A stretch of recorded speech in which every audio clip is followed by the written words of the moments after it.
And today we're just going to find out exactly what she does, how she does it, and everything that you guys need to know about hiring and finding a perfect virtual assistant for your business like Angel that can help you grow your business. So welcome, Angel. Thank you for joining us. Thank you for being awake at this hour, because I know it's the middle of the night for you guys. And I'm live from Austin, Texas, which is a change of venue for me. And Gerard said I look very professional today, so thank you, Gerard. Yeah, sure. Well, anyway, Angel, thank you so much. It's nice meeting you. In the last 2 years, this is actually the first time that we saw each other live and on video. And sure. So, well, anyway, Angel, tell us more about you. I mean, personally, and why did you venture out in the virtual assistant industry? Well, I've been in this industry for almost 5 years. But prior to become a virtual assistant, I was in a call center industry. I was a nurse by profession, but I was an agent in a call center for almost 5 accounts, communication, satellite, any accounts that you can think of when it comes to US-based and Australian account-based accounts. And then after that, I started as a virtual assistant. That was 5 years ago, and yeah, it was really hard at first. But if you're driven and if you really wanted it, if you really want something and it benefits you and the client that you're working for, anything is possible. Mm-hmm. All right. So you mentioned about being in the real estate industry and in the mortgage industry, right? Yes. So can you tell us more or elaborate on the common or the core responsibilities that you covered for your clients? Well, when I first got into business, I was a client care coordinator with a client that we had before in Texas, and I managed most of admin stuff. So it's really more on social media marketing, like posting in Facebook, LinkedIn, and Twitter. And I also do creative packets for the client. When we say creative packets, I'm doing like the flyers, postcards, calling cards. I really wanted to make sure that it's very, personalized with the client. So I put in with their permission as well. I'm using their logos, their names on it. And aside from that, I'm also managing the CRM or the tool that is preferred by the client. So most of the past clients we have, I've worked with realtors, I've worked with brokers, and the last client that I'm working with up until now is mortgage and lending. So basically the main responsibility is to do appointment setting. So I called FISCOs, expired leads, and what else? I'm doing a lot of admin stuff as well as of the moment. Mm-hmm. Awesome. So you mentioned something super important that I know a lot of mortgage and real estate professionals really spend a lot of their own personal time doing, and that's their marketing, okay? So marketing takes a lot of time, but it doesn't necessarily yield a lot of sales results initially, but it is an essential part of your business. So how much time do you spend on flyers and on doing the social media marketing on average per week? Per week, because I have a part-time with the company right now. So it's 4 hours in a day. So it really depends on the preference of the client. Sometimes they want me to to do calling for 2 hours, and the other 2 hours is for social media marketing and doing the creative packets. So in a week, it's like 10 hours of doing social media marketing and doing the flyers, and then another 10 hours of doing the appointment setting. What type of programs do you use to create flyers per se? What are you using right now? Some of the clients have their own tools, so I just need to log in into their own. But not some of them are using Canva. Nice. Yeah, it's the basic or the general tool that we are using for marketing. Some are Ripple.com for video posting, and I'm also if I wanted to make it more personalized, I'm just using my laptop. I mean, this laptop is good. It's been, I mean, I have this for 2 years now, and I do the editing, and if I wanted to make it more personal, I'm just using it. Oh, nice, very nice. And what do you use to make your phone calls? What kind of tools do they? I'm using Mojo. I'm also using Vulcan 7. What else? Top Producer. But most of the time, I'm using Skype and Ring Central. Of course, Awesome. since I am in the Philippines. So you named a bunch of different programs that are all cloud-based for the most part, right? That you can log in from anywhere to be able to make phone calls for your clients and for your database. Right? What types of databases do you work in? Normally, I use Keller Williams. I also use Top Producer, and what else? I mean, there's a lot of tools that I use, and I can't remember one right now. Maybe because I'm nervous, but it's mostly okay. Top Producer, Keller Williams, and what else? Zoho. Okay, so did Angel, just curious, did you know about any of these tools and any of these programs and any of these CRMs before you started working as a virtual assistant? When I started, no. To be honest, I really do not have any idea at all. Because before, since I'm working in a call center, you don't have these tools.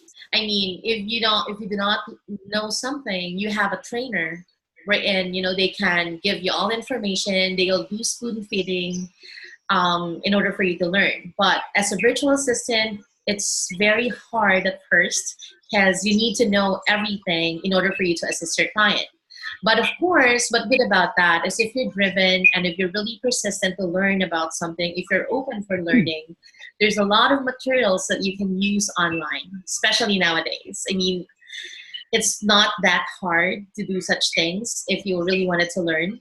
There's YouTube, there's Google, and there's Gerard. You can ask any time of the day. I even message him if I'm not, I'm very proactive, but if there are things that I'm not comfortable doing or if I'm not, I do not know of, I'll be very honest to the client and ask for a specific, like a day or two to learn her tools or their tools. And then most of the clients that I have with Gerard are very kind. They're very, aside from being generous, but they're very kind. They're very open, and yeah, everything is good so far. That's awesome. So, and you've been doing it for 5 years. So, and you've seen a whole spectrum of different roles that a virtual assistant can play to help a business, right? So, what's been your favorite part of being a virtual assistant? Because I love challenges. When I started, I love appointment setting because I love connecting to people. I love to talk a lot.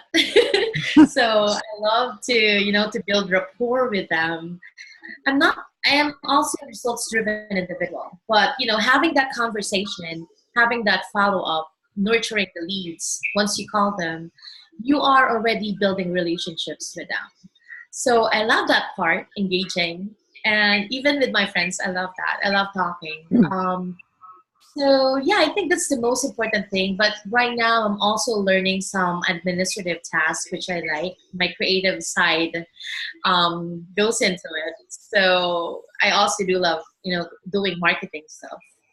Awesome.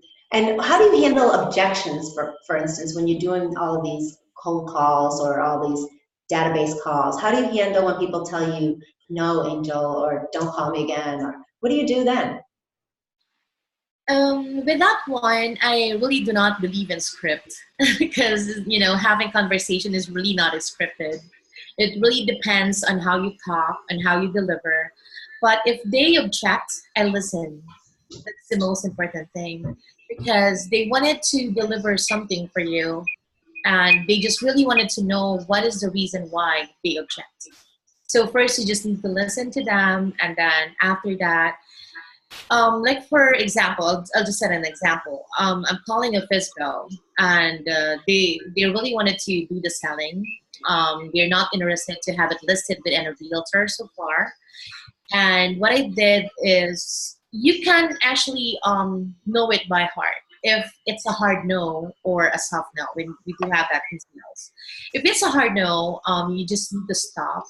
But first, you need to ask the reason why, and then if you know that, you can ask them if it's okay to give them a call to do some follow ups. And some of the clients that I talked to agreed. So sometimes it is positive, but of course, if it's a hard no, just stop and apologize. Yeah. Awesome, awesome. Gerard, did you have any questions for Angel? Yes, I just really want to circle back into the being a reliable and a self-starter virtual assistant, because a lot of our clients here would ask, or one of their dilemma is that they can't manage a virtual assistant because they're busy themselves.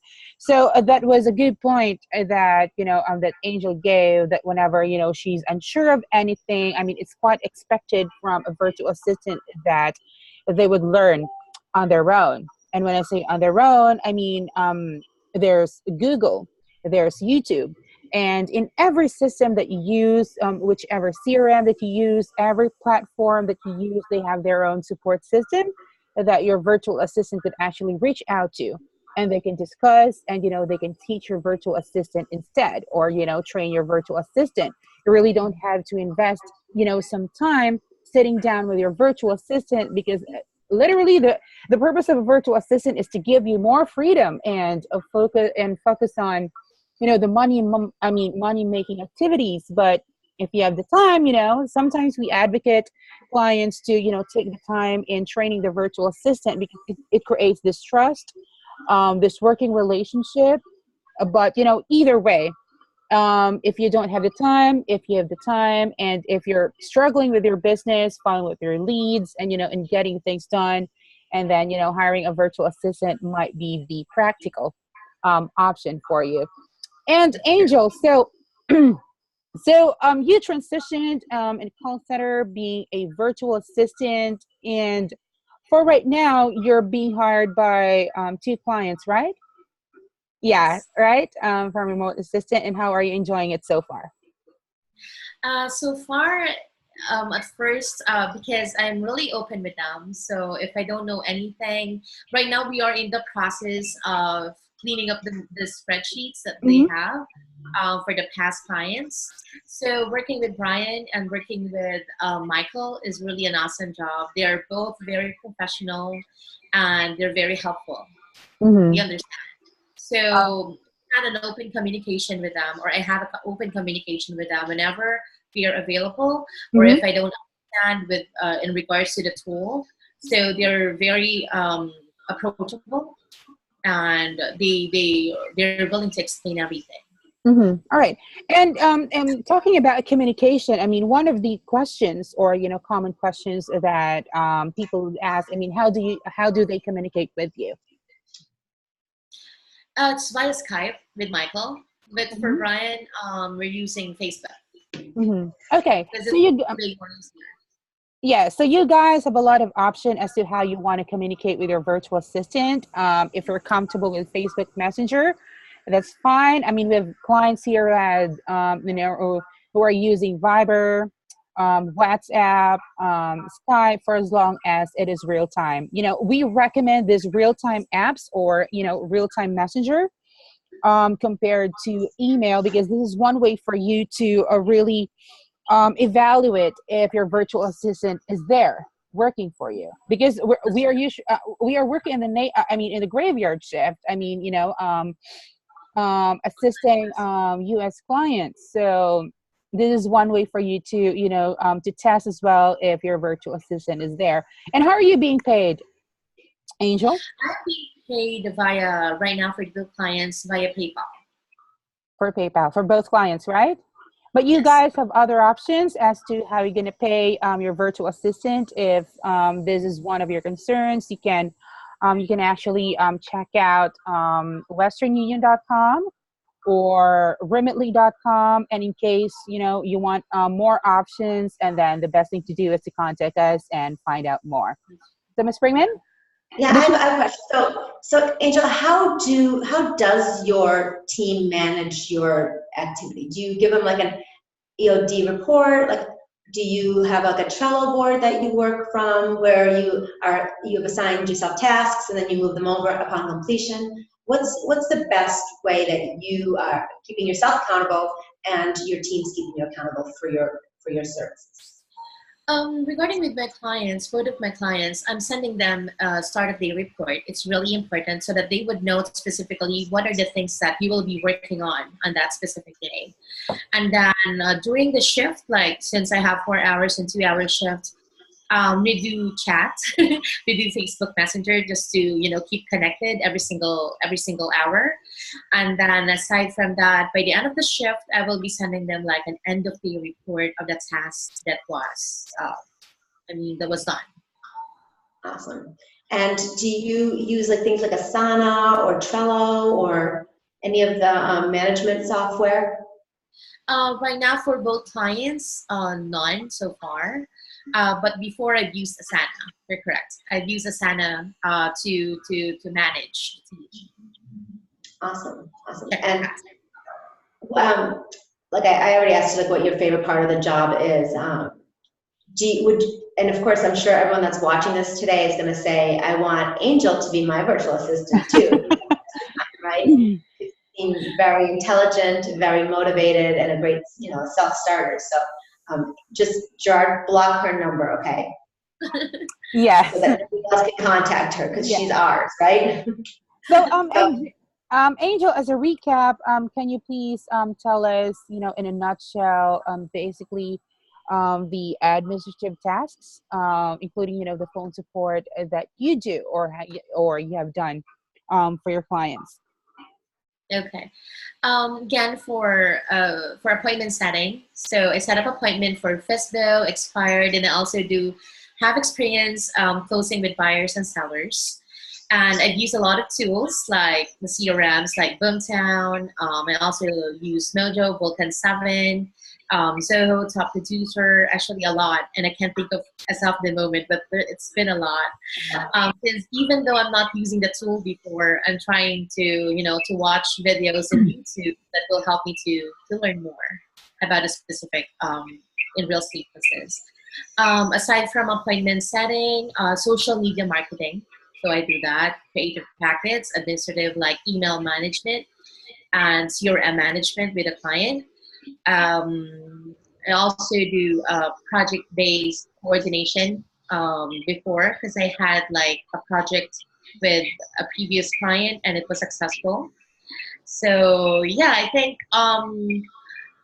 any task or just a takeaway though, for all of the virtual assistants, because we are most of the time I'm talking with Gerard and there's a lot of things that's going on with my mind because being virtual assistant is really not easy. You really need to be reliable at times and your integrity always needs to take in place.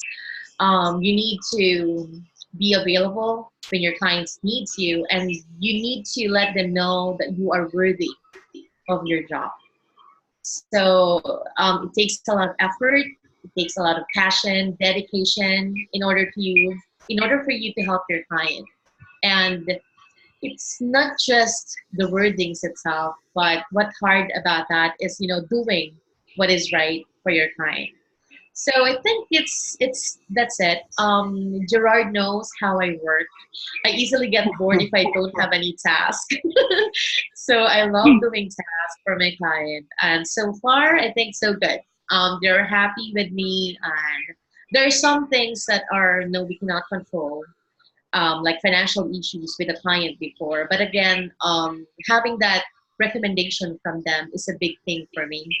That they know that I was able to help them all throughout their business and help them grow. So it's a Yeah. big thing. Now, how did Gerard find you? How did you guys connect, you and Gerard? I just found her. I think it's a trade secret. As to how do I find, these kind of virtual assistant, and I could vouch for that. I think everything that Angel said, she embodies it. And this is something that we do here, that aside from the vetting process for the recruitment, we always make sure that we find you the best fit virtual assistant. that, with experience or without experience, for as long as, they have the right attitude and perspective towards work. Awesome. So if anyone that's watching this today is in need or wants to explore what a virtual assistant can do for your business, Gerard and Richard are more than happy to do a 1-hour strategy call with you, no obligation, figure out what would best fit your business and especially your business for growth. This is the last quarter of 2019.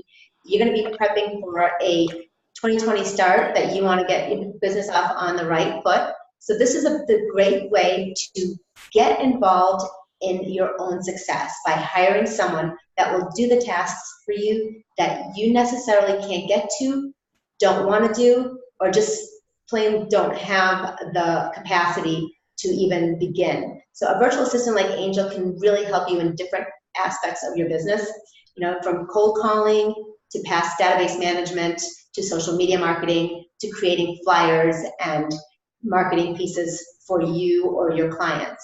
So get a hold of Gerard or Richard Smith. You guys can go to Remote Assistant Scout on Facebook, the business page, and send a message.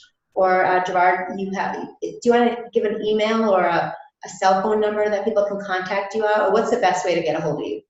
Oh, yes, guys. So if you want to know more about how virtual assistant can help you boost your business this year, you may contact us at 281-394-0624. Again, that's 281-394-0624, or you can check out our business page here on Facebook, Remote Assistant Scout, or you can message Richard Smith here on Facebook at any time. And our team is ready to help you out. Great. Well, next week we will follow up on some more tasks that virtual assistants do, and we will be joined by Gerard and myself and as our surprise guest, right?